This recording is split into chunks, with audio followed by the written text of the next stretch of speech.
Hi everyone, my name is Aline and this is my formative speech. The saying, don't judge the book by its cover, was always very interesting to me. Without answering to me, I'd like you to ask yourselves, what do you think when you see this image? If, like many of us, you think this looks like an innocent lady, you're not wrong. We all have stereotypes. And according to Marissa Harrison from Penn State University, most of female serial killers, they are white, they have a caregiver role, one third of them are nurses, most of them killed by poison.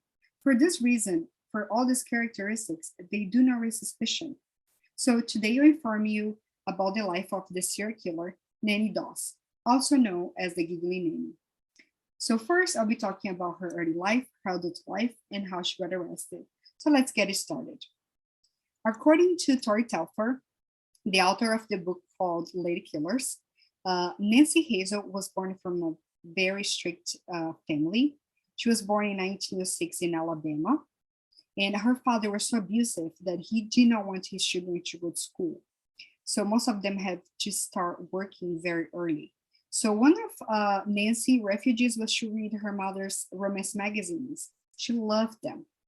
Another important fact about her childhood is at the age of 7, she suffered an accident while riding on a train. The train stopped suddenly and she hit her head against a metal bar. This accident left her with severe headaches for the rest of her life. And she even blamed this accident for her behavior. Now that you guys learned about her early life, let's move on to adult life. So according to Clarissa Cole, she's a psychologist, she states that Nanny got married at the age of 16 to Charles Braggs. Together they had 4 daughters. 2 of them died in a very suspicious way. Their marriage did not last too long. This is a picture of her and her oldest daughter, the survivor one. But since their marriage did not last long, Nanny remembered that she loved the romance magazines. She did not stop searching for her true love. So she used this magazine of the time called Lonely Hearts. It was like the Tinder of the time. Through this magazine, she met her second husband, Robert. With Robert, they stayed together for 16 years until one night he came home drunk and he raped her. And for this reason, she added red poison to his whiskey, and so he was dead at the same night. After he died, she still searched for other husbands. So her third husband was Arlie. He was alcoholic, a womanizer, so she was not very happy with him. For this reason, she killed him by using arsenic. This is a picture of her at Arlie's funeral. After him, she did not stop her search for her true love, so she met Richard Morton. This is a picture of them. They did not stay together for too long. He also died by arsenic. Now that you guys learned about her adult life, let's move on how she got arrested.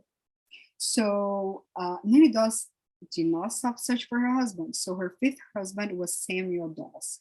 They also met at the magazine Lonely Hearts. So he was very different. He was religious. He was not alcoholic. And so she thought everything would be perfect, but it wasn't. She got bored of him.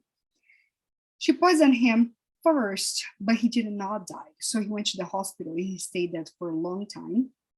And he got a very good care. And then when he got back home, she added arsenic to his coffee, and this was fatal. So he died. And the doctors thought that was very, very suspicious because after all the care that he received, how he still died. So for this reason, doctors asked for autopsy, and this autopsy revealed a huge amount of arsenic on Sam's system. So for this reason, Nannie was finally arrested in 1954. She was arrested in Oklahoma.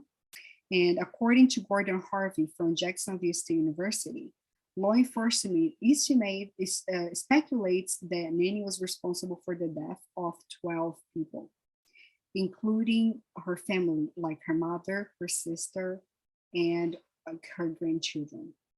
Nannie Doss died of leukemia in 1965, and this is how her life ended.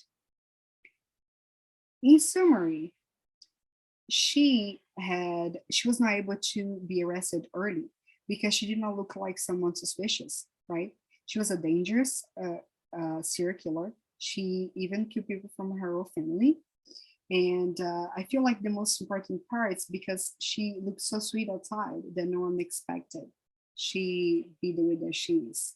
And for this reason, I would like to say that we should not have expectations about how people like how they should look like, because like we can see that people can be sometimes wolves in sheep's clothing, like in the case of Nannie Doss. We can thank you.